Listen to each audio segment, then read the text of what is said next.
That was by accident. Yeah. High Hey, noon. yeah, we're live now. What's going on, guys? Got Jared Osborn back. A guy who's in the comic books and who got and works in them, and I'm a guy that reads them, and we get along. That's amazing. That's amazing in the world of comics. Yeah. So we were chatting things up before. I should have went ahead and record. We had a very elaborate conversation. It was amazing, but we, but we're in the quarantine here, and we were talking about the effect of it. Yeah. And one of the, we'll just dive into it. I was going to just kind of bullshit back and forth till people showed up, but it takes them a little while nowadays. But one of the biggest things I was telling you about that might get on the nerves, I talked about the famous insomnia I have has kicked in, and I got to play around on a few videos on YouTube and some people on Facebook, and I know some of these people, and they're still bitching about not having new comics. And I know that they have a ton of books they haven't read, probably a short box to a long box. I'm not just talking about a stack. I was just saying that I might be one of those people bitching about no new comics because I have one comic in my to be read pile right now, the latest Love and Rockets, which I kind of saved. There's a different, Go ahead. My habit of reading comics is, first of all, I go to the comic shop every week. And I meet my friend Rob there, who he and I have been going to the comic shop in high school. He's the one person I talked to from high school. And we meet we used to, when he lived around here, we used to go together. Now he's over in Jersey. So we meet at the comic shop and we hang out and talk comics for about an hour or so, pick up our latest comics. And then my habit of reading comics is I have my to be read pile, but I read everything twice before I put it away. Because I'm not one of those people who lets comics pile up. Like some people do, they wait till they get 50 comics before they bag and boredom or whatever. Mm-hmm. I come home from the comic shop, I make my weekly comic haul video, I bag all my comics, and I put them in my to be read pile. And I found what was happening was, and I also have my comics on shelves. I have my comics so they're easy to put away and easy to get. It's some people have their comics in boxes in a closet, so it's hard for them to put them away, and it's hard to get them out. Some of them. So what I do is it was easy for me to put them away. I have my one shelf is my currently collecting shelf. Right. Everything that I'm currently collecting goes away there. Being that I'm mostly an indie collector, I collect a lot of limited stuff because most indie series don't last that. I mean, most DC series don't last that long. But a lot of indie stuff. So when the series is over, I'll put it in the section of finished series. But while it's on, I have it in the. So what I do is I'd read the latest Usagi Yojimbo. I'd walk over and put it on the shelf. Right. I'd read the latest, Terry Moore, Strange in Paradise, whatever, and I'd go over and I'd put it on the shelf. And it's almost like it was around in my consciousness for such a little amount of time that I'd forget I read them sometimes. Yeah. So about 4 or 5 years ago, I got it into my head. I was like, how did I used to read comics when I was a kid? You'd read comics, but they'd be out all the time because you didn't have a ton of them, but they'd be out. You may have, mom always had a place I had to put my comics away, but any comics I got that week, that month would be out everywhere. And you'd read a comic 3 or 4 times before you finally put it away somewhere. So that's when I decided I'm not putting my comics away right away. Right. So I would have I have one spot in my studio here, where my printer is. And it's a big 11 by 17 printer with a flat top. So I decided that's where I was going to pile my comics that I already read. So that's what I do now. I put them in my to be read pile. I read them, and then I stick them over on top of my printer with a bunch of other comics. That way they're kind of still in my consciousness. And I can go over and look at them. And then I always read them a second time before I finally put them away. So I read all my comics if I get, I get my comics on a Wednesday or a Thursday, I'll usually read them twice by the next Wednesday or Thursday, or maybe 2 weeks from then. Right. So right. So it's kind of like, so I usually have, I get maybe 5 to 10 comics a week. So usually my to be read pile has 5 to 10 comics. So like I said, I'll keep them there. And then my, pile over on the printer has a few in it. Right now, all I got is Love and Rockets. I just this morning finished, because this Wednesday there were no comics, and the last Wednesday there were. So I like read them all once and then just didn't even get. It was just like I just wanted them to sit there for a while. So they sat there for another week until I finally read them and put them. So I'm like, I got no comics in my to be read pile. Man, there's like a zeitgeist going on or something, or some kind of synchronicity. Earl Grey. Earl Grey has put up a Love and Rocket video this morning.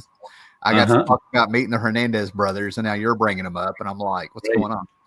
Now, as far as my comics go, I never really thought about it, but and I know exactly when this quit. I was that kid that as soon as a book got in my hand, it could be a troll book, Affairs Elementary School. As soon as a book was in my hand, it was read. When I got a stack of comics and got home, it was read. Oh yeah. I don't think I really had a routine or anything like that. Now, I know if I really liked a book, like the New Mutants special, I mean, there's still books I love going back and reading. The X-Men Asgardian War for you guys way back in the day there. But you put them away right away. No, I did not put them away. No, I didn't put them away. I would have like a stack. That's what I'm saying. I would kind of put them in the closet, make sure the stack is neat. And then if it popped in my head, there was like no rhyme or reason. I would read the books. Whatever I liked, I left out. I actually had a linen closet at one point, and every now and then I'll just go in there and make sure they're stacked right. No back and forwards. It's kind of kept them up and down. Didn't even ask if I could have the linen closet. We lived in a, there's purple ketchup in the house. It was a wasteland. But, but now I know exactly when that quit. I started accumulating books I hadn't read. I'm not counting like work and life and stuff, right? Yeah. But I really stopped doing that when the Vertigo Sandman books came out a couple years ago. That for some reason, I don't know if the books killed it or if I don't know, maybe my taste in comics. I mean, I know I didn't like those books, and I've held off like actually opening the pages and explaining to people how this doesn't flow. It was a real critique, not just like this sucks. I mean, I could really point out what was wrong with the book. But after that, that's when I started accumulating books. Now I put new ones in short boxes. Everybody's seen the shelves, but the way you talked about your shelves over here. Yes. Now this is the stuff where this is stuff I'm completing. That top row is like Invaders and Bronze Age stuff, Howard the Duck, whatever I pick up here and there. Elric. I mean, the stuff I either read regularly or the stuff I'm completing stays on the shelves now. New books actually go into this short box back here. I buy so few. So what I was getting at was like the people that are complaining about no new books. I totally get the emotional response of like, I remember not being able to make it to, the old spinner rack or a little comic book shop in the 90s we had around here on a Wednesday. It's a pisser, but they're still going on about it. Like these are grown men still whining about it. And I know some of these guys are near 40, and I'm not like, it's not that I'm personally calling them out. It's the behavior and knowing that they're grown men that blows my mind. It's not that it's that person, if that makes sense. Hey, some people, I don't get that, Some people, the biggest joy they have in their lives is reading their comic books. Imagine you're 40 years old. You've been working for 10 years in a job you hate. Yeah. You've got maybe you've got a wife who you don't get along with as you once did. Your kids, you love your kids, but they're older now and they don't pay that much attention to you, and they might be a little bit of a jerk. So your kids, you might imagine coming to that realization that you love your kids, but he's 13. Your kid's 13 years old and he's a jerk to you. Get a job. Get out of the house. Why are you still here? The one joy you have is going to the comic shop each week, picking up the latest issue. I don't know, Spider-Man, Batman, because you're probably a comic you've been reading your whole life, and you get that 10 minutes of escape. And you're like, wow. And that's taken away from you, and you're just like, oh. So I can understand people Yeah. not having their comics because some people it's like I talked to my one of the my friend Rob and John, who runs the comic shop, and anybody else who happens to come along. We're talking about comics for an hour every week, whatever. My friend Rob, he's one of these he's more of a mainstream superhero guy than I am. So he's been reading, he reads indie stuff plus tons of Marvel and DC stuff. Whatever he likes, he reads. Right on. But he's he's as old as me. He's been doing this as long as me, and he's learned that kind of if he does, he's a big Flash fan. Mm-hmm. That's his favorite superhero. That's one. But if Flash isn't good anymore, he bails on Flash and gets something else. And he's always like, but like stuff when they turned Thor into a woman and people were complaining, and he's like, He's like, whatever, the real Thor is going to be back. I'm like, listen, you don't understand. To some people, that Thor comic is the highlight of their month. They want. I can understand them being mad if that's taken away from them, because that's the highlight of their, might not be you and me. Rob can find other comics to buy. He's okay with that. But for some people, Thor is their favorite. They've been reading it since they were a kid. They love Thor. Turn Thor into not Thor, and they're just like, and like I said, I don't begrudge them that, because that's their favorite. I can totally think of something in my life. It's not comics, but what you're saying about that's their joy, that one thing of the week that they look forward to. Yeah, I can get it now at that perspective. It's amazing that, like, I do social work. I see the worst of the worst. I'm around people in the real world all the time. So I'm always sort of analyzing in a way. It just happens over the years. And it just amazes me that I can still find things that I don't understand with people. And then when somebody explains it to me, I'm like, oh, I need to shift that to some other.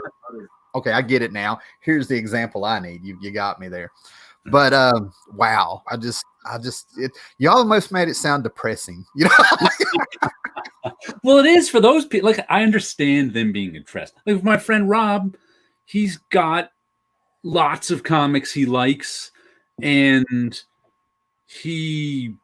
even his favorite, if Flash isn't any good, he understands that maybe he'll check out Flash in a year or two. But if Thor's your favorite, if Thor's there are people who only collect Spider-Man. They love, especially Spider-Man fans, love Spider. They only collect Spider-Man. So if you make Spider-Man into Doc Ock for a year, that's a year they don't get to read their favorite comic. They're just like, ha ha ha. I'm trying to stay on topic, man. You brought up the female Thor, which I actually read some of those, and then you brought up the Doc Ock thing and all that stuff. And I'm sitting here like, that's not what this is about, Tim. Stay on topic. I'm like, here's why those sucked. Well, I'm just not a fan. One of the reasons I'm not a fan of Marvel and DC, especially these days, and I think it's almost a natural thing, is I hate the 9 different versions of every superhero. I got you. And to me, that's a marketing thing. And I understand it. I think it's almost even sort of the natural progression of corporate-owned superheroes, because they become intellectual property. Yeah.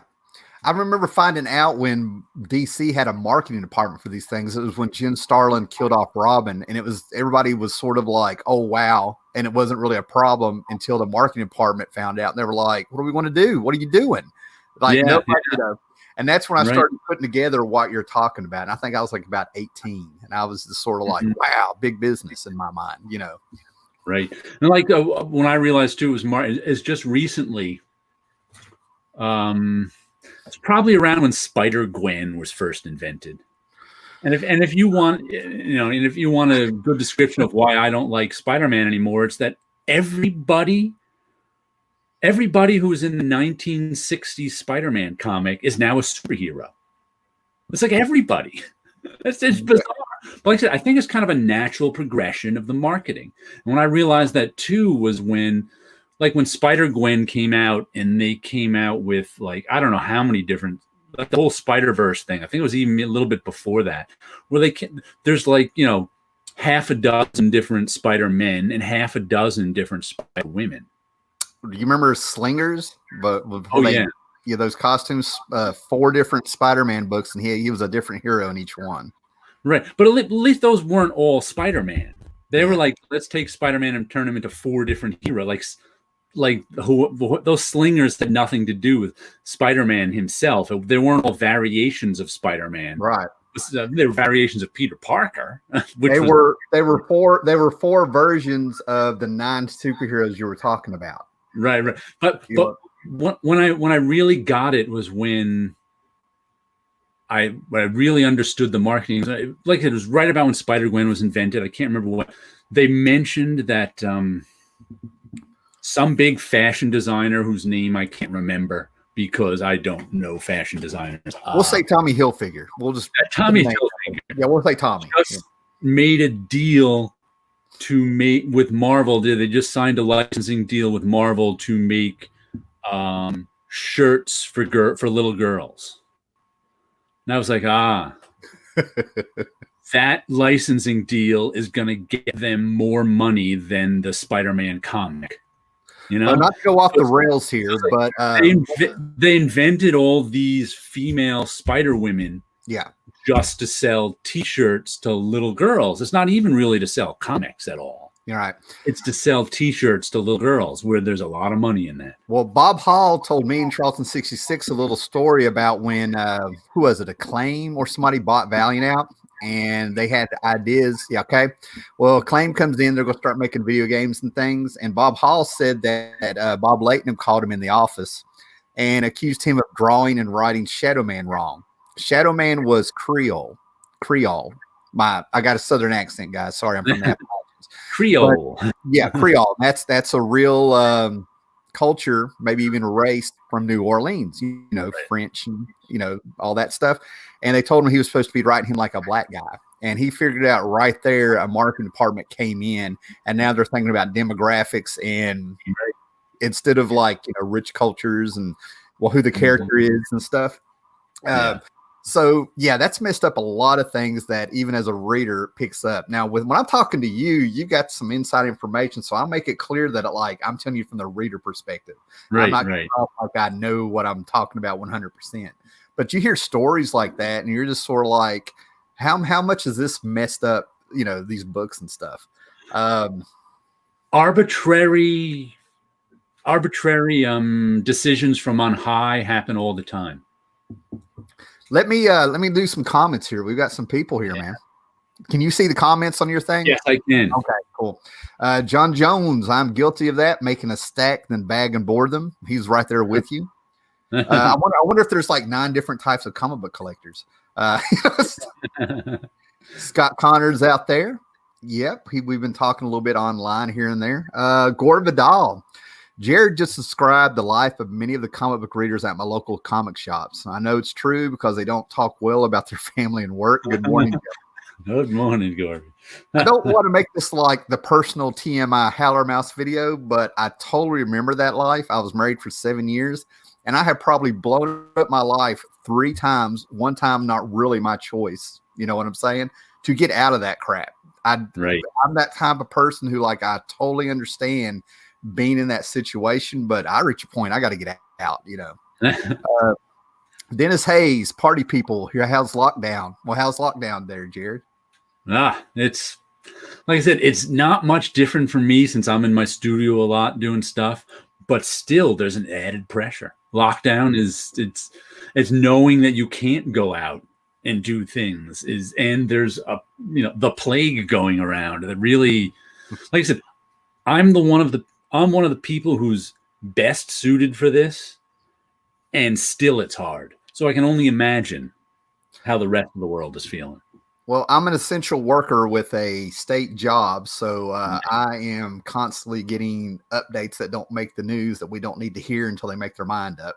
So, I want to stay home. I don't get to. Scott Connor, there may be 4 different Spider-Man, but there's only one Ralph Snart. Now, I don't know if I've ever read Ralph Snart. I think someone just mentioned him the other day too. I can't remember who or where I saw it, but I know Ralph Snart from the 80s, right? Now Comics is where I read one. I may if I have read Ralph Snart, I've only read 1 or 2 issues, and it was so long ago that I don't even remember. It's a humor book written by a guy who feels like he's still in college and beer, and Ralph Snart loses his mind. It's funny and all that stuff. But my brother was the one that collected it when I was reading it. I've been able to accumulate some. So I'm going to put this out here. I'm asking for help. There is an issue where I think it's like 2 or 3 little short stories in it. Might not be one, but the first page when you open it up, Ralph Snart has parked his Volkswagen. He's on a bridge, an arched stone bridge, and he's pissing in a creek. If anybody knows what issue that is, let me know, because I can't find it. It's driving me nuts for years. Was it Ralph Snart Adventures too? Yeah, and I think he did some online or something. But the Now comics are the only ones I ever read. I mean, I know they're out there. I think he does, but they were funny. My brother loved them, and I had to come over to it. Like, it took me a little while to get it. Sometimes things are like that. I liked my comic books serious and grown up back in the day. Okay. I know what you mean. There's only one Spider-Man, and his name is Peter Parker. And that's like that too. David McKenzie, hey there, and Dennis Hayes. Ditto. The fire service won't let me stay home. So we're all in this together, guys. You know. Still gotta fight fires. So before I interrupted there, we were talking about the marketing department, and you were talking about things. Scott Connor, it's not exactly Shakespeare talking about Ralph. I was talking about how there's always proclamations from on high that mess up whatever creative is going on. That's just standard operating procedure for Marvel and DC. There's you're planning out your whole thing, and then someone somewhere gets a look at it and says no. And then there's also editorial. One thing I noticed about Editorial, and I noticed it when Bob Harris took over as editor-in-chief of Marvel Comics, because in the early 90s, Bob Harris was the X-Men editor. Yep. You know, during the boomingest X-Men years ever. And when you're the X-Men editor in 1991, you can almost do no wrong. Mm-hmm. Because in those days, royalties were a really big thing. You could make a lot of money in royalties from comics, much more than now. So the difference between, and X-Men was the best selling. Yeah. So the difference between drawing the X-Men and say drawing the Avengers, which wasn't a best-selling comic at the time, could be, let's say, I don't even know if any of these numbers are correct. I'm just picking numbers out of my butt.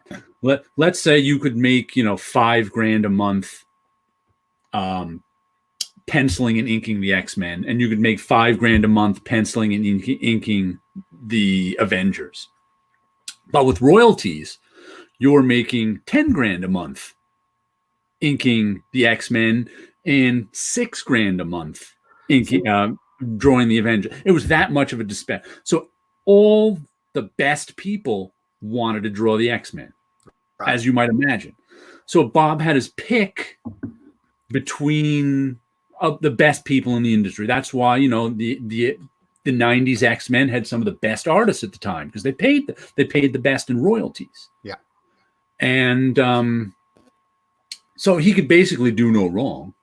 All the decisions he made were the right decisions because it's easy. People wanted it. Yeah, because you're choosing between the best of the industry. Are you going to pick the first best guy, the second best guy, or the third best guy? Yep. You don't have to pick the 12th or 15th best guy, let alone the 50th best guy. So I at that time, I always perceived him as making good, rational decisions. When he became editor-in-chief, I noticed his decisions became a lot more whimsical. And by whimsical, I mean based on who knows what. Because all of a sudden, he was in charge of all the books. Mm-hmm. And what do you do then? And I think this comes with the job. It's nothing specific to him, because I've seen it in others since then. But I first noticed it in him. All of a sudden, when you're in charge of all the Marvel Comics books, you can make 10 wrong decisions. You got 100 books. How many wrong decisions a day can you make? 10 easily. If 10% of your decisions are wrong, you're making the wrong decision about 10 out of 100 books. So what do you base your decision? All of a sudden, you don't have what you used to have to be.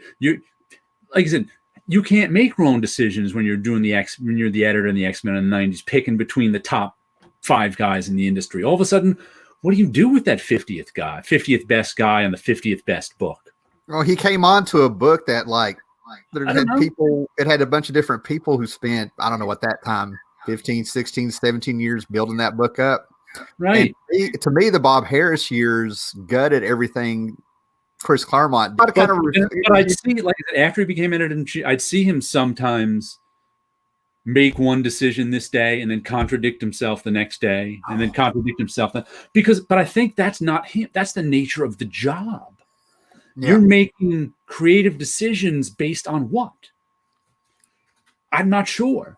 Wow. So it's kind of like, so you can easily, and I can imagine he could easily second guess himself, saying, okay, we got to get this guy for this book, da-da-da.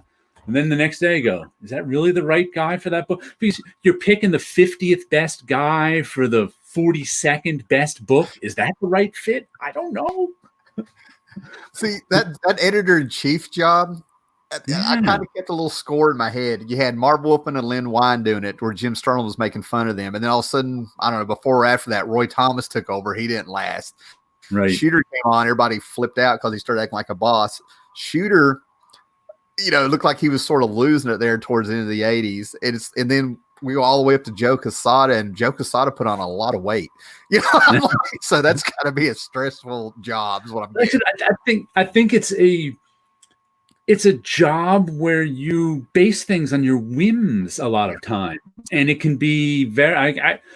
And when you're basing your decisions on whims, you're second guessing yourself all the time. I think that's kind of the nature of the job, because very few people are Steve Jobs and have vision. Well, I'll tell you what, the military in me has actually applied to the real world. When things start becoming a little chaotic or a mess or going good, both positive, bad, whatever, it always starts with the leadership, Yeah. And it always seems like you start hearing, when things get a mess, you always hear about the other things that editor-in-chief is dealing with. That's not with the creative. It's with the suits above. Right. So they're making those decisions on a whim, from what you're telling me. Plus they're dealing with other stuff upstairs that you don't know about. Right. So right. I totally get the rotating doors sometimes on an editor-in-chief. Yeah. And then to me, Shooter did a great job. I mean, his era of Marvel Comics, looking back on it and getting a little bit more on the inside of, things over the last 30 years, talking about his era. A lot of people get stuck in that era of comics, Chris Claremont, Frank Miller, the stars that came out of that. So I totally get why there's a lot of people stuck in those books on the 80s and really wishing, why can't you do comics like them? These big long runs with the same creative team. I came right after the Shooter era, so I didn't know him at all. But I always liked, I thought John Byrne had an interesting take on Jim Shooter. Oh, wait a minute. Okay. I'm going to step back and get up on this one. I always remember, I read this a few years ago when Jim Shooter said that, matter of fact, he worked Paul Levitz into this conversation too, who was the DC publisher editor-in-chief for many years, when he said that Jim Shooter was really good at taking over a dysfunctional organization and working it into whipping it into shape. Oh, yeah. But he wasn't very good over time once he whipped it into shape at keeping it going, because he thought he always had to whip it into shape again. Paul Levitz was very good at taking a functional organization and keeping it going. Okay, I got you. So he said he thought it would have been best if Jim Shooter and Paul Levitz swapped jobs every 3 or 4 years, when one would run Marvel and one would run DC, and back and forth, because Jim Shooter was good at shaking things up. Here's what's wild about Paul Levitz from what you're talking about. Paul Levitz is loved because even if somebody like one of these TV shows on CW, if they used like some cop that popped up in a Batman book for 3 panels, he still made sure that that team that created him got paid. He's the guy that got these guys paid, make sure they got a check. And they said they couldn't figure out how he had time to do it with everything they had on him. I've never met Paul Levitz, but I've heard nothing but good things about him in that context. He's the one who always made sure all the creative people got paid. Yeah. Yeah, he had a fantastic reputation and stuff. So, and I really didn't appreciate his allegiance until he was gone for over a decade. You know, the 90s made me really miss him, you know. Okay, Gore Vidal. I saw an interview with Mike Allred where he told a story how Neil Gaiman called him to do a Sandman issue. I had that, but when he submitted pages, Karen Berger told him he wasn't ready. Ooh. And I've heard that said about Shooter and Infantino. I'm not going to get into Infantino. Everything. I mean, you mess with Kirby and you just tell me that, I get an opinion. You know, I heard an interesting thing I read it. Who was it? Who's that comics historian? Ooh, I cannot remember his name. He's still around. He's a comics historian. He was one of the guys. Birnbaum, Robert Birnbaum. Okay, I was going to throw out Pete Sanderson. I don't know that guy you're talking about. Yeah, I met Pete Sanderson. He used to work in Marvel, but Robert Birnbaum I think is his name. And he wrote a really interesting article. Comic book artist, maybe 6 or 7. I think I bought those just for that article. It was a 2-part article. It was about how sales were really a lot higher in the 1970s than people knew because of the because of like dealers like him going in and buying stuff right from the distributor. And, you know, like Kirby's Fourth World was selling like 100,000 more copies than anybody knew because the comic book dealers were going right to the distributors and paying them all to get them off the back of the truck. That's why, despite the fact that they got canceled for low sales, there is no shortage of Neil Adams X-Men. There is no shortage of the Fourth World. But anyway, he told the story about it. Let me just tell you this. This is the back. It's online somewhere. I've heard this. Yeah. Right. And he said one of the things about Infantino's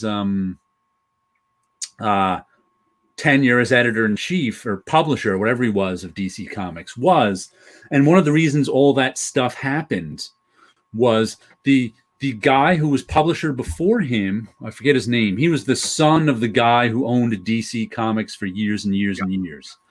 I can't remember his name, but you'd know it if you heard it. Yeah. And they used to have sort of an old boy Connecticut rich guy network where this guy, because, you know, his father ran the company, so he knew all his father's old friends who were the distributors who ran and their sons who were now running the company. So like once a year he'd go around, visit with his fellow owners and check on the distributor and see how things were going and And then after he retired and Carmen Infantino took over, he didn't have those social connections. So he knew nothing about this old boy network to check up on the distributors and have lunch with the friends of the owner who he's known all his life. So that's why DC just got ripped off by all their distributors in the early 70s, selling stuff off the back of the truck. Yeah. It's like, And this was also when the connections you're talking about, I don't know if it has really as connected as I'm thinking it is, but DC had a deal with the distributor to where Marvel could only put out a certain number of books, and that's why they blew up. DC owned the distributor. Yeah, Marvel got out of a contract, and that's why the book blew up. That's why you had books in the 60s like Tales of Astonish that had 2 heroes, 2 stories in it. And then in the 70s, DC Marvel really blew up. You can go through the comments, man. They're really commenting. Let's see. We got got a lot of comments here. Shooter Archie Goodwin had been in Marvel in 1985. There have been some continuity. Like I said, I've heard nothing but good things about Goodwin, even though I've never met him. I've heard nothing but good things about him from everyone who's worked with him. But yeah, he probably would have been a good editor-in-chief. He went over to DC, and I forget what he was running over there. Robert Birnbaum, Sean Connor tells us, right? See, this is why I keep doing YouTube more than anything. Like, I can mention stuff, and I've got the We get guys answers on to my this channel stuff, that man. are like, bam, right there, And when they correct me, which I have no problem with, it's not judgmental. It's like, wait, here's what happened. Yeah.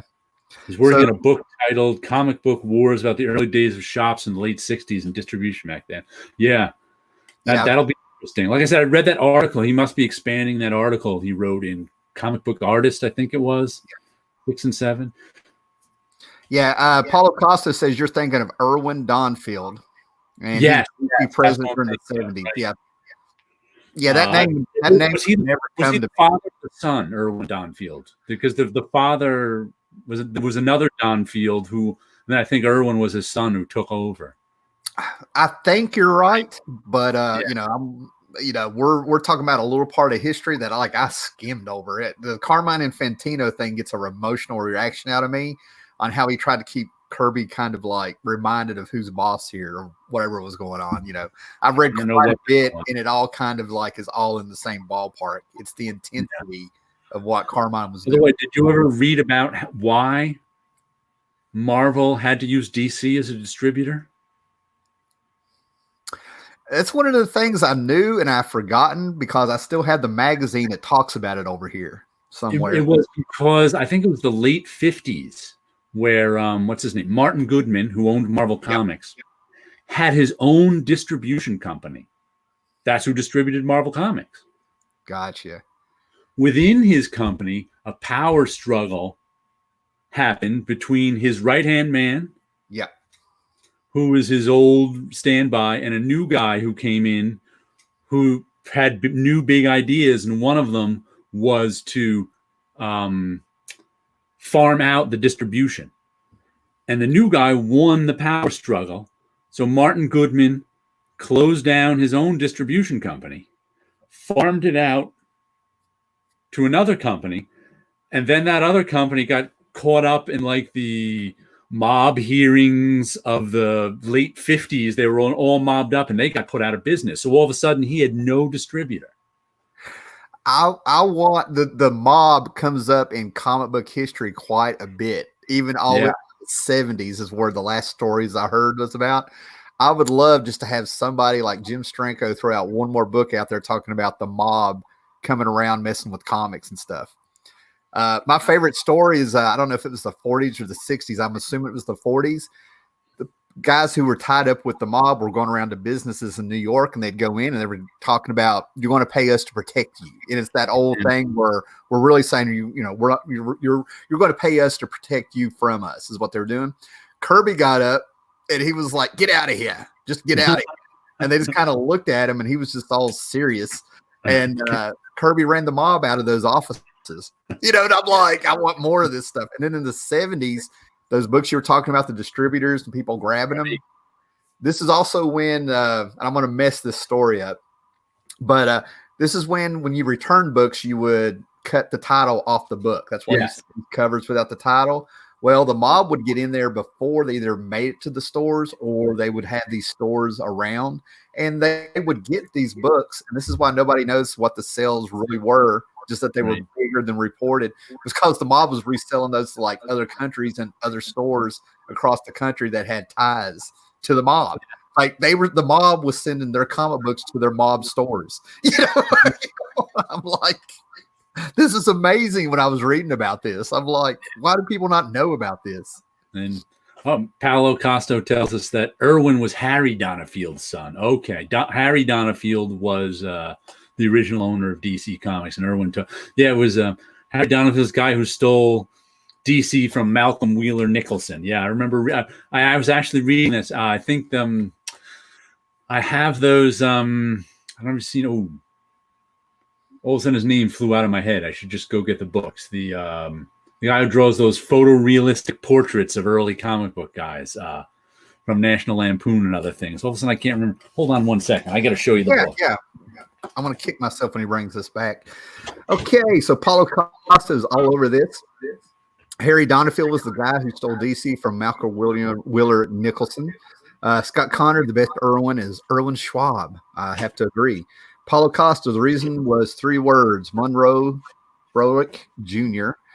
Froelich was Marvel's representative at the Kaufner Comics hearing. The transcript is online. Paulo has just put into something I have never heard about, so I'm going to be revisiting this. And then Scott Connor, the mob comes up a lot, just about anything based around New York City back then. Yeah. This book right here is what I'm talking about. Heroes of the Comics by Drew Friedman. He does, I love these books. He does these portraits. Whoops. He does these portraits and gives you a little history of the guy. Oh, that's cool. So Malcolm Wheeler Nicholson, I think, is early in here. Harry A. Chesler, Sheldon. And I just love these. There he is. Malcolm Wheeler Nicholson. I need this book. Oh my God, I need it. There's Heroes of the Comics and there's more Heroes of the Comics. I'm gonna be looking those up on eBay. They're both excellent. Carl Barks, Basil Wolverton, Jerry Siegel, Joe Shuster. So that's what I was thinking of. That's where you can just read a page about the early guys in comics. It's pretty cool.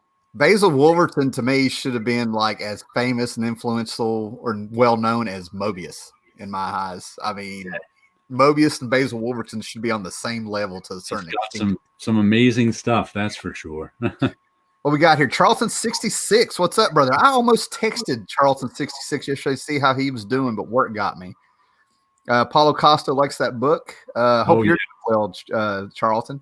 Edward 2962 is here. Captain Strange talked about the comic book crash in 57 a little bit in a recent video. YouTube, I've heard, is being run by bots right now where everybody's got to stay home.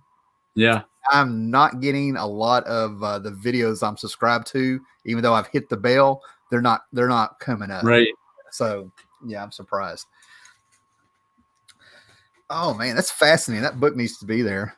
Yeah. We will talk soon there, brother Steve. I'm going to grab a book over here and I'm just going to kind of bring this up since we're in this whole history lesson here and grab it real quick. Wheeler Nicholson's granddaughter, Nikki, was working on a book about his story. Interesting. All right. Okay, this is a gray shirt by Rick Veitch, right? Rick Veitch, right? Great guy. People know him mostly from like Swamp Thing, and he's done a lot of stuff for a lot of years. Been in Epic magazine, but he's got a story in here drawn by Russ Heath, and it's a fantastic story. It's called Swiped. And it's the story of this pop artist from the 60s that ripped off this comic book artist. And now the mob comes in. See how we got the zeitgeist here? See why this popped in my head? The mob has come in and they want him to start doing new art where he swipes it from the comic book. He doesn't have the talent. So they find the original comic book artist who's a janitor now, brings him in, and he ends up doing the art. And the whole time he's doing the new art, penciling his creations and stuff, he's doing the little dots for flesh tones. Remember the color dots we used to have in comic books? The artist gets the big head after so glad that the comic book artist is doing it. He keeps telling him, you keep messing up the flesh. So the only thing the rip-off artist is doing is fixing the color dots because he can't stand how he's messed up the art. The guy ends up getting killed ironically. It's a very ironic killing there. And the artist gets up there and takes his blood and mixes the flesh color with his blood and like, I'll fix your last picture for you. Wasn't Russ Heath the guy that got ripped off by that artist? Because I can never retain that artist's name in the 60s. I can never recall that. I love the story because it was like, hey, Russ, I got a story for you. You want to do this? I'll tell you a story that I don't know how many people I used to, in the early 90s when I was in the bullpen, at one point I was sitting next to Jack Abel, comic book artist, inker, long time. He inked Wolverine's first appearance, I think. And he was a proofreader at Marvel then because he had had a stroke in the late 80s, and Jim Shooter gave him a job as a proofreader. So he was a proofreader all through the 90s until his death. Did you say Jack Abel? Jack Abel. Yeah, gotcha. Yeah. Abel. Yeah, I know who you're talking about. Right, Yeah. but inked plenty of stuff at Marvel in the 70s. So I'm just sitting there doing my work, and I'm like at a drawing table, and he's kind of to my right below me. He's got an actual desk, and he's opening mail. And I just happened to glance over as he was opening mail, and he's got a check from Roy Lichtenstein.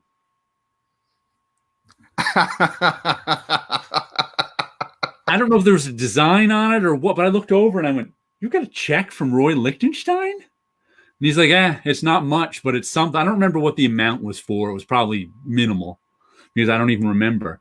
But yeah, Roy, he had, I guess, Roy Lichtenstein had copied one of his panels, and either he or someone had sued on his behalf, and he would get a royalty check from Roy Lichtenstein for whatever painting that is. So I was always like, wow, I guess Russ Heath didn't get in on any of that Roy Lichtenstein. I don't know if Jack Abel specifically was the only one getting a check, or a bunch of because I would think like a bunch of comic artists would have sued him, not just one. And if but yeah, he actually got a little check from Roy Lichtenstein. That's cool. That guy's name even sounds like he'd be a villain in a Mel Brooks movie. One of my fellow Marvel co-workers, I forgot his name. Flew right out of my head. I can picture his face. He wrote I don't know why. I'm going to forget my iPad. Hold on. Yeah. All right. What we got here? I'm going to do a few of these. Lichtenstein. Yep. Got Connors all over it. Looks like Scott and Charlton 66 are all enjoyed all in color for a dime in the comic book. Paulo Costa, wait, her book already came out. Okay, they're talking amongst themselves. I've always meant in the first half of the 50s. Toki Deathhammer's here. Love and writers and artists work together through their personal stuff in the books. Toki Deathhammer, with the exception of Tom King. Okay, yeah, I'm not touching that. I'll do that in another video. I don't want to bring Jared into something. There we go. Former Marvel editor Mark Bernardo wrote Lichtenstein in New York, which was just a little biography. It was pretty good about Roy Lichtenstein's, the period of his life where he was in New York doing painting. So I found that interesting. Don't ask me why Mark's name, but yeah, by no means I want to tell you what to do with your channel, but these books you're pulling out, I think you need to just do a little 10-minute video showing these books, yeah, because you're talking about comic book history that I love, and you got the good stuff. I'm like, oh my God, I just did a video this week, since I had no pull list to show off, of stuff I pulled off my shelf that I've been reading. So I was like, you know what? May as well show what I'm reading. Which was Facts from Sarajevo by Joe Kubert, the best Joe Kubert book out there. And I was reading Safe Area Garajda by Joe Sacco. Coincidentally, both happened to be about the war in Bosnia in the early 90s. Well, I finished up some reading. I was telling you before that I actually finished reading some novels up and stuff, but I've been on a Elric kick. This is what I was talking about. It seems like I'm being drawn to 1982 just by the quality of stuff. I've been catching up on. I'm trying to find this story by Mobius called. Oh my God, I'm gonna forget it now. What's that Bogart? The Long Sleep, The Long Tomorrow. There's a Mobius story that popped up in Heavy Metal back in the day, and they reprinted it in one of the Epic magazines called The Long Tomorrow. It's only like a 16-page story, but this story, now I remember reading it when I was a kid. I should not have been reading Heavy Metal when I was a kid, but this story supposedly has a huge influence on cyberpunk, and it was actually in the Heavy Metal movie, but really altered, and it supposedly influenced everybody that made Alien and Blade Runner and all these stuff in the 80s. A 16-page story by Mobius. Well, I didn't find it, but I had to chuckle because as I'm looking for the story, I got drawn into this Epic magazine because it has a great gallery by Barry Windsor Smith. And I cracked up because they got an advertisement for the Heavy Metal movie in it. Now, I'm the kind of guy that finds humor in that, And what's funny is I had that issue, So I've been reading that in Elric. I don't know if I'm Weird of the White Wolf. That's for some reason, this is the collection of stories that knocks me out of all the Eric stories. Craig Russell one? Yeah, it's in the middle of it. It's got it. It's not going to show up, but he signed this. I had a little talk with him. It's got the Dreaming City in the middle of this. It's got Michael T. Gilbert. It's a bunch of short stories that First Publications put together. I still have all my first comics issues of Elric, all the different series. Yeah, it's my second shelf. I've got these signed by Walt Simonson. I've got these signed by P. Craig Russell. I mean, I've never been a signature guy. Huh? I have hardly anything signed just because I've never been a signature guy. Well, you know these people. I've seen your picture on Facebook. You don't name drop. You don't name drop, but I know. I've seen them. I have gotten more signatures for other people than I have for myself. Just because, like I said, I'm just not a signature. But for whatever reason, I've never gotten into it.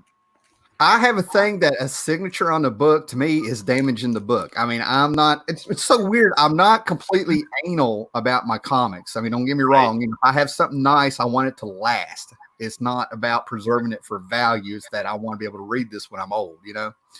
But the very first time I gave in is I was starting to realize some of these comic book creators, after meeting Joe Sennett and meeting Nick Hardy, they're getting up in age.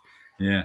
So I was like, okay, I'm gonna go ahead and do this. So the first book I got to have something signed was something I knew wasn't gonna be worth anything, and it was Godland by Tom Scioli. Okay. It's a big Kirby inspired book by J.K. So I walk in, this is probably like 2012 or 13. I walk up to Tom Scioli. Now he's a weird dude, but in a creative way. Okay. I mean, I love his work, but he's weird. You know what I mean? And I go up there and I'm thinking he's going to sign this in black ink, or he's going to have one of those gold markers I've seen that people have. No, he gets a ballpoint blue pen, takes my book and writes his name in bubble letters like it's on the back of a notebook in middle school. I finally give in since 1977, and this is like 2012 or something. I finally give in after 4 decades or whatever that is, and he's doing that to my book. I'm still shaking from it. I mean, I read Godland. I really enjoyed it.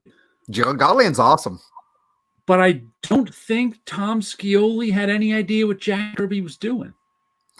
I actually got to talk to Tom Scioli. He talked about studying that man's work in and out. He's done an autobiography that you can get on Jack Kirby. He studied Kirby. I'm not saying he didn't study Kirby. He had, and I like. I'm not putting down Godland. Read it. I liked it. It was good stuff. But he got like the surface of Kirby without getting the underneath. And sometimes he'd do things that made me go, what? He really has no idea what Kirby was doing, does he? I just found that strange. I'd think that for a guy who, like, that book is so Kirby influenced and so Kirby. I'm amazed that sometimes I go, wow, he didn't get Kirby at all. How's that possible? I can point out a few things I noticed that he missed, which blows my mind because I'm a reader. He's the guy that studied the stuff for the project. Yeah. He didn't get the idea completely that everything Kirby drew was like mid-motion. He had a lot of static shots. And then Kirby had a thing that I could pull out a Commandy issue, and even the little things you didn't think were important, Kirby would have people like in the background pointing arms. It made your eye follow through the page. Right. The way people's faces were directed, somebody in the background pointing. That's why he would have people pointing all the time at the sky and stuff in Fantastic Four. He didn't understand how Kirby would make your eye flow through the page. I can go on and on, you know. Right. You never questioned why Kirby had a Kirby effect in there. With Godland, every now and then I go, why is that there? Like, don't let this put you off Godland, everyone, because it's a good book. I really enjoyed it. Want to read some comments? Let's see. Go for it, man. Go for it. I'm going to drink. Charles 66 really enjoyed All in Color for a Dime and the comic book. I'm All in Color for a Dime has been around like since the 60s, and I still haven't read it. And I've always meant to. Paul Costa. Wait, her book already came out in 2018. It's called DC Comics Before Superman, Major Malcolm Wheeler Nicholson's pulp comics. Oh, by Hermes Press. to check that one out. The Long Tomorrow was written by Dan O'Bannon. Scott Connor was a big influence on Ridley Scott. Yeah. Charlton 66, Russ did a strip about how he was ripped off and how Roy Lichtenstein was enjoying life and Russ was that made me, I saw that strip too, and that made me go, why was Jack Abel at least getting a little check and Russ getting nothing? I found that like I said, this is why I love doing this. These guys expand on everything. I mean, I'm like, I love it. Matthew Rasco, Dad allowed me to have his collection of creepy and heavy metal, mostly the Bernie Wrights and issues. Heavy Drew metal was the first place Death of Superman. Yeah. Heavy metal was the place that I noticed Bernie Wrightson, even though I'd already read his Swamp Thing stuff. That's where I started. Bernie Wrightson was the guy that started making me figure out that these guys had worked at other places, even though I didn't know their name. Interesting. Paolo Costa says, by the end of Godland, Tom Scioli was doing Ditko disguised as Kirby. I hadn't thought of that. I tell you what, Scioli, I'm telling you, man, he's weird, but he's creative. I mean, you American Barbarian stuff is amazing. I mean, it's more. I've been meaning to check that out, but I haven't. Gore Vidal asked John Dyke to sign Nabokov's Lolita for a friend of mine who didn't want to read his book. He inscribed it to her, politely requesting that she please read this book. She was astounded. Oh, what is Godland about? Hello, UK, please. Godland is sort of Casey wrote it. And Joe Casey wrote it. It's 70s Kirby tribute. Yeah, I mean, it's a Kirby tribute of probably, I mean, most of his work from the 60s. Fantastic Four influence. There's an astronaut and this Archer. Oh, my God. I'm like, no, not now. There's a guy named Archer who was an astronaut, and he met some entities out in space, maybe on Mars or something, right? And there's a big destiny that he has. And then he comes back to Earth, and he lives like in a Baxter building. He's world famous. He's got the drama of his family and his sister and stuff. And he's got like these villains that come up that still have like Nazi ties and a skull. Well, not even a skull, but a rotting head floating in a fishbowl on top of this armor, and all this stuff. And he talks about destiny and cosmic stuff, and it just gets bigger and bigger and more out there. I can get where you're saying 2000 or 70s Kirby, because that thing there's a couple spots in there that felt like I was reading 2001 by Kirby. Yeah. It's very cosmic. The story just keeps expanding bigger and bigger. There's 3 hardcovers of it. I think it was 36 issues, and the last one was a double one. Keith Giffen did a cover for number 13 as a variant cover or something like that. I mean, it was. And by the end, Tom Steele almost quit comics because he was making no money doing it. But it's really good, like a Godland. Check out, and there's a slash through the O of Godland. I think it is making it look German, I guess. Yeah, but Godland's a fun book and uncelebrated, and so you can get it cheap. But the people who like it stick around. Right. Edward 2962 said they reprinted The Long Tomorrow in the graphic novel series Marvel did of Mobius's old work. I can't remember the exact number, but the volume is titled The Long Tomorrow. Yeah, check my shelf. I got a bunch of those from when I was at Marvel, but I don't think I got all of them. Yeah, Scott Connor guesses that Jack Abel settled out of court. Could have been. Like I said, I don't know. He's the only one I know personally who got money from Liechtenstein because I saw the check. I do know never heard about anyone else getting money. I tell you what, if he settled out of court, I bet you think there was an NDR, a non-disclosure NDC, a non-disclosure clause, and that's probably why. He didn't say anything about it besides it's not much, but it's something. That's all he said about it. And Jack was not known for being quiet. He could talk. He could talk. He could tell some stories about the old days. I wish I tape recorded them because I don't remember them now. And he was one of those guys who knew everyone in comics too, since he's been around. Like someone earlier said he'd started Marvel in the 50s, and so he'd been around for a long time. I know that I think in the 60s, Jack was in Wally Wood's studio.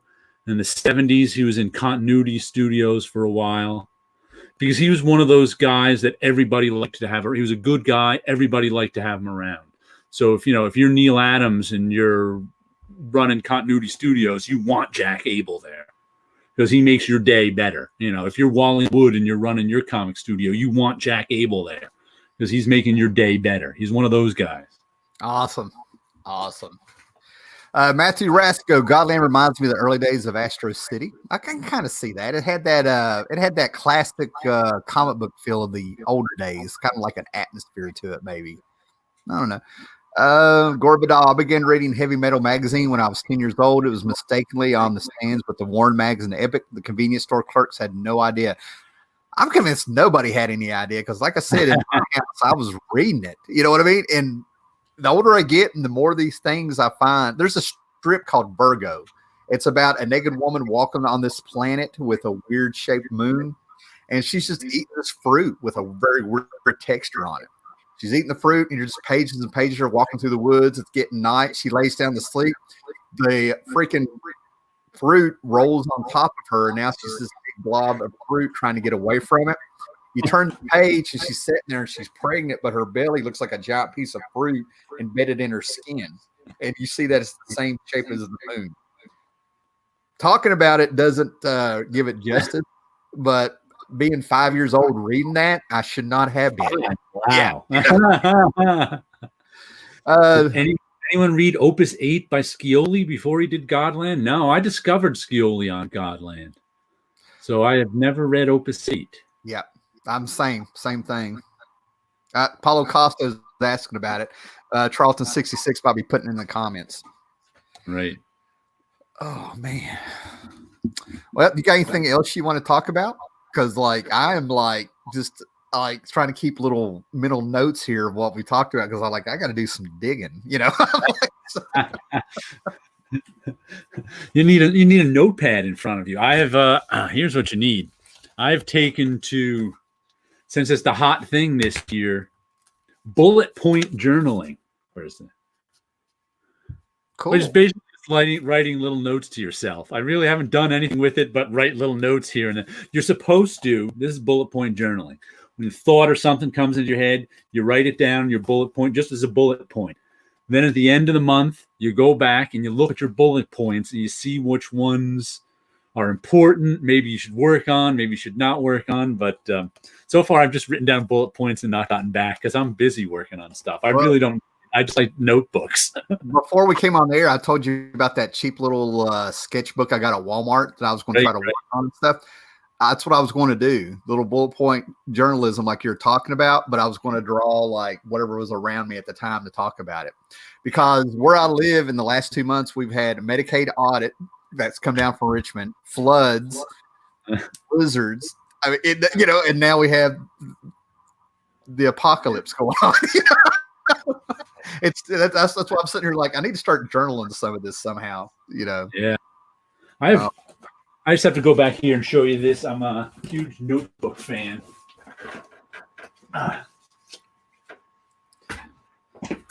First of all, I have sketchbooks that I actually work in, but this is my pile of sketchbooks that I just bought because I like sketch. Oh, this one isn't a sketchbook; it's a Wonder. I bought this one book of Wonder Woman covers, and I didn't know it was this small. It was one of those. I'm like, oh, that's kind of not as much fun as I thought it would be. Yeah, it's a pocketbook. I covers. I think I saw it at Barnes and Noble for $7.98. Yeah. I bought it off of like Amazon for $5 or something, but it's like I just keep buying these little notebooks and sketchbooks. 2. Here's a real tiny one. 3, 4. And I haven't even bought one in a few years. 5. This is a nice watercolor one. Ooh, look at that. Yeah, I was going to ask you about the paper. You have one that's moleskin by any chance? I have the notebook for people with more money than sense. I still heard that in a TV show once, and yeah, I think a couple of them are. This one is my my bullet point one is actually a moleskin. Nice. Then the other ones are kind of like this is an imitation moleskin kind of one, something of something sketch. This one's got nothing in it, but it's like. And you'll notice like most artists have more sketchbooks than they actually work in because they're just so cool. Yeah, I've got a stack going back to 1991, and a lot of them are halfway done. You know, and I'm an unpolished guy. I'm the guy that just kind of sits around and might take a project on once a year now. You know, like I'm gonna go for it. You know? All right, So, now I got something to bring up that really fascinates me, right? And we got enough people here. Maybe this will make them stick around. If not, you know what I mean. But one of the things this got brought up.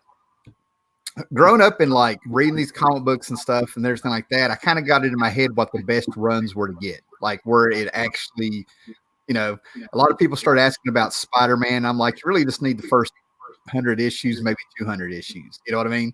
mm-hmm.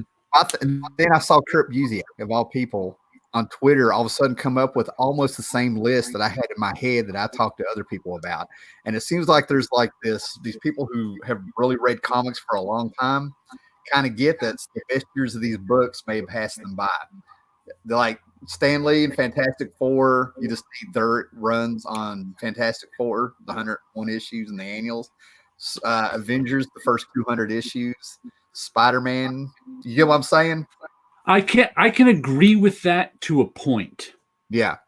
2 points on that. The first point is I can agree with that because once again, the whole marketing issue. Yeah. I think once you have 9 different versions of every character like we have today, that waters down the context in which any story appears in.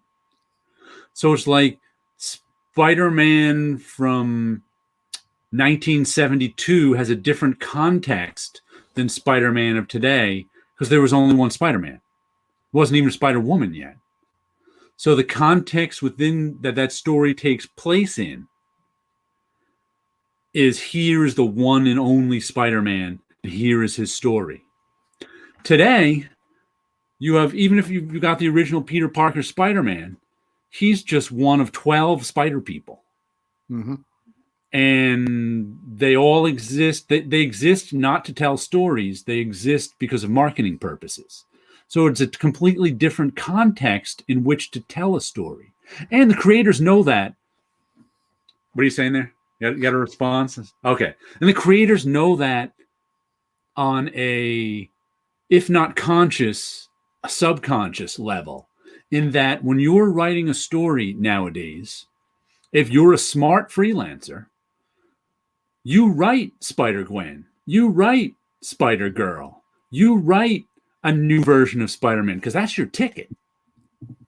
Because that's what they want from a marketing level. So if you one freelancer you're going to hire who says we should only have one Spider-Man, and you've got another freelancer you could hire who says one Spider-Man, I'll write you 6 new Spider-Man. I'll write you a Spider-Woman. I'll write you a Spider-Kid. I'll write you a Spider-Grandpa.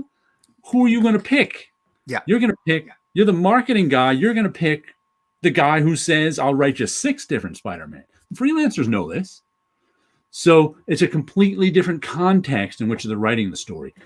Second point, aside from that, which kind of refutes all the stuff, better stuff was long ago, was that it really matters when you start reading comics. I can still remember 2 friends I used to work with at Marvel, and the exact comics that made me stop reading the X-Men were the exact comics that made their first comics that made them love the X-Men. Was it the code? Was it the Hyborian age? Matters. Was it the Hyborian age? Or yes, that was the one. We discussed that before. It matters when you start. Especially since all these people who are on YouTube saying, "Oh, I loved these comics better back when." I hated the I don't like Todd McFarlane's Spider-Man. I don't like Jim Lee's X-Men. I don't like Rob Liefeld's X-Force. All these comics that people who are now older love, I didn't like them because they weren't the comics I grew up with. To me, those were the bad new comics in 1990. So it's kind of like it really, really matters when you started. If you started right around that time, those are the great comics from your childhood that you love. Yeah. So see, I could kind of bounce off of that because, like, you know, if you take your emotions out of it and stuff and actually subject look on what was like pure Avengers, my favorite run of Avengers, besides the Yesterday Quest, is that those 80s issues by Dave Michelny and not Dave Michelny, Roger Stern, John Buscema, Tom Palmer, like 255, whatever, to I don't know, 80. Masters. See, I was out of the Avengers by then. I don't even know those issues. So, but to me, like the pure Avengers books were like 1 to 200. Like that's all you really need if you want to know what the Avengers are all about and their pure and their spirit and all the stuff Roy Thomas did and everything that was set up. I mean, you had Vision, Scarlet Witch, you had characters that it was their story, not just the like I said, there is some truth to that because it was before marketing drove Marvel Comics. But there's also, it really matters what age you started. I did a video, I don't know how long ago, a couple years ago or something, called The Many Deaths of Marvel Comics. And the marketing thing that you keep talking about keeps taking me back to that where you started bringing up Spider-Man. I'm not plugging a video, but I think it goes with what we're talking about. But you can plug it in videos. That's okay. Yeah. One of the theories, and it might have been like Lynn Wine or somebody brought it up. I don't know. But anyway, they're saying that the true death of what Marvel actually was, the pure Marvel, was actually when they did Marvel team up with Spider-Man. That sounds like a marketing decision. You had the little Spider-Man books. You had his, had his little corner of New York. He had his place there. You knew what a pure Spider-Man story was. And now all of a sudden it turns into like some cheesy TV show where you have a guest star every week. That's not a Spider-Man story. It takes Peter. I understand that 100%. Yeah. But I grew up on Marvel Team Up. Marvel Team Up, like issue 39 to maybe 53, is one of those classic comic book runs, I think, in comic book history. But I perfectly understand their point of view. That's not Spider-Man. Right. Like I said, and also I think Spider-Man is very specifically different because what makes Spider-Man different is that was the first comic where we had the hero's journey.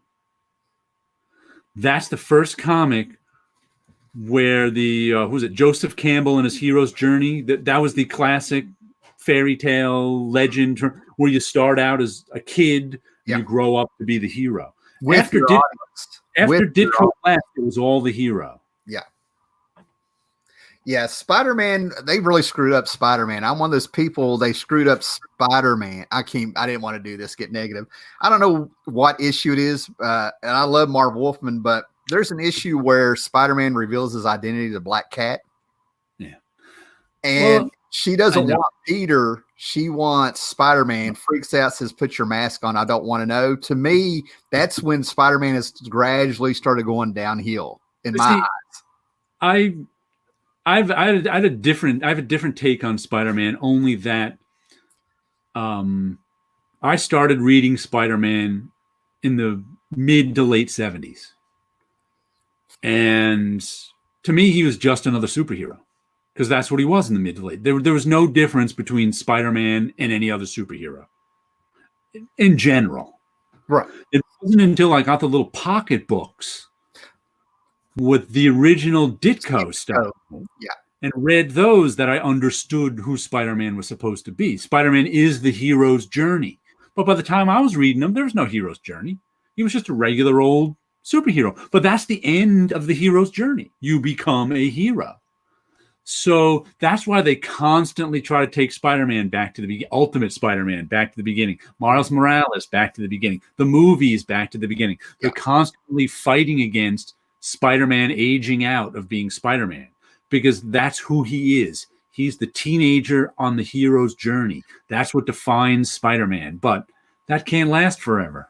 I'll tell you what I'm digging here is that and it's in my videos, right? I've said it before, right? It sounds like we started reading Spider-Man at the same time, different ages, but the same stuff. Right. I read the Spider-Man books that were around Stegron versus the Lizard, stuff like that. Where they had that march of dinosaurs down the street. Good stuff. I mean, good. Yeah. I mean, I feel like I read it now and I'm like, cocaine in the 70s, the Spider-Mobile. Okay. I like it.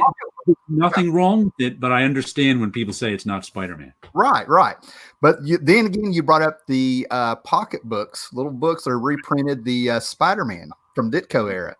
And the first one I remember reading that I got Spider-Man was when he was in the cave and the Green Goblin and the Hulk were running around. And he jumped in some stagnant water. I mean, I'm from the freaking mountains and the woods. Even at that age, I knew that was nasty. I could smell it. I didn't know it was stagnant water, but I'm like, that's not good. Anyway, and I was like worried about him. I was worried about Peter Parker. And then I grew up from there. As I got older, I had the words. You saw the hero's journey. I saw Peter Parker being the reader, one of us. He's a kid doing the little stupid things, fighting adults and stuff. And you grew up with them. So I think it's just fascinating how we both read the same stuff around the same time and saw two different things. And they're both right. That's what's missing from a lot of comics. I was a few years older than you reading it, but they were the same issues. Yeah. Yeah. I thought my eyes were going to pop out of my head when you said the pocketbook thing and stuff. I was like, oh my God. We had no way to read those old Spider-Mans besides those pocketbooks that came out that now look incredibly tiny. But at the time I was just like, my 10 or 12-year-old eyes, they were fine with. I'd love to have those pocketbooks. I think I got a Dr. Strange here. Should we check some comments? Yeah, I see Gore Vidal here. I think answering that question, I think he's talking about the pure runs of the Marvel books. I think answering that question is difficult because comics are appealing to a visual and literary aesthetic. There is a beauty in Colan's Daredevil, for example, and a different pleasure in Miller's Daredevil. Somebody's thrown out the Kree Scroll War. Okay, they're talking about their favorite Avengers run. Okay. Kree Scroll War by Ross Sanders. Eric Breen, what's up, brother? Avengers 115 to 177 for me. Yeah, that's an interesting time for them. A lot going on. He's a big fan of the Korvac saga, I think. Right, which ended horribly. My Avengers years were the George Perez and then John Byrne stuff. I stopped right after issue 200. Yeah, hold on. Apparently it refreshed and threw it out there. Ross Sanders, like Metal Bands 2, Paul, versions of Iron Maiden versus Bruce versus. I've got the original Iron Maiden. Paulo Costa Stearns run, even the Al Milgram issues was the best, but I love the Englehart Perez and Shooter Perez issues as well. Yeah. Like I said, those are the first 200, but I love the ones he's talking about. Avenger ends at 300 for me. And the way the teams were going, there was really no Avengers team by 300. It was around the, what was that called where everything came, Inferno issues of X-Men. I'm having a flashback. Paulo Costa, X-Men ends for me at issue 201. I've heard that before. Ross Sanders, Colin's run is where he put him through the ringer. Matthew Rasco went DC on us. My favorite era of Green Lantern was the Kyle run of the 90s and early 2000s where Jeff Johns stepped in. Also, that was the era that I got into Guy Gardner Warrior by Bo Smith. I'm trying to find a cover of Guy Gardner Warrior where they do the Nighthawks picture with his bar. I can't find that. Avengers 115 to 177 for Eric Breen. Was that the Avengers Defenders War at the beginning? Because I was just reading. I just found it fascinating because one of the True Believers comics that came out the week before everything shut down was Defenders number 9, maybe. I can't even remember. It was part of the Avengers Defenders War. And I, of course, showed it in my haul. And one of my friends, Steve Lynch, who used to work at Marvel with me, he worked at DC as an editor too. He was the editor on Why the Last Man. He was the assistant editor on it. And he's like a comic book guru. He's one of these behind-the-scenes guys in comic books that everybody knows, but the public doesn't know. And he was at Marvel with me. I think he just, from 1990 he got laid off in one of the Marvolutions in 98. Uh-huh. And he was responsible for, there was 3 Marvolutions in the mid-90s. That's when they just laid people off. Marvolution was supposed to be their new big push for change in like 1996, but instead it ended up all fizzling because they went into bankruptcy and laid off, in 3 separate rounds of people. And he was in one, and they used to, like, you got laid off, you got to pack up your stuff. It's like they sent security down. You got to pack up your stuff, give them a box, and they'd ship it home for you. So when Bunch, like I said, he used to, and this is all from 90 to 98, he was the guy, like this is before the age of Google. This is before the age of the internet. And he is, I think he calls himself an entertainment Ronin. He knew about Japanese monster movies, Japanese comics, and this is before anyone knew anything about him. He knew about horror movie. He knows about everything in the world. And so people like whoever artists would come into the bullpen would talk to him about their particular interest, and he'd like pull out a book about it. Nice. So if you needed something pop culture related, you went over to Bunch's desk, you talked to him about it. He either knew where to get it or he had it right there. Nice. So when he was let go in 1998, he had you probably, if you work in an office, know what one of those boxes of Xerox paper looks like. It's about the size of a short box, only a different shape. I think he had over here in the corner 3. Right. Yeah. He had 30 of those boxes full of stuff that they shipped. They had to ship. After that, they said, we're not shipping stuff back.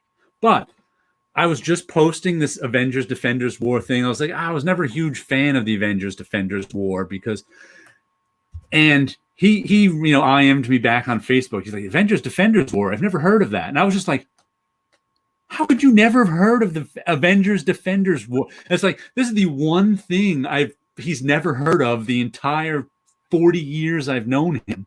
And I'm like, and it just surprised me he had never heard of it before. And I'm like, it's so obvious. Everything in comics from the 70s, especially. How could you never have heard of the Avengers Defenders War?